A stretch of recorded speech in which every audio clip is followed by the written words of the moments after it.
Hey, Antonio here. I'm going to show you guys how to do rolling planks. This is from a forearm plank to a side plank. I'll show from a couple different angle variations here, okay?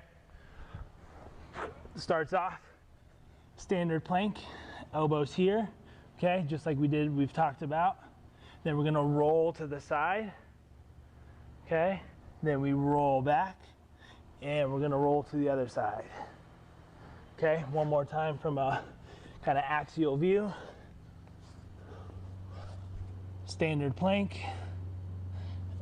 roll to the side, roll back, roll to the side. Now, things I want you to think about: shoulders and hips should be turning together. We should not see this. Okay, I want you tightening everything together in the midline, do the whole torso, lift up, and then roll everything together. This is partial why we keep that top foot in front of the bottom on our side planks so we can do these rolling planks.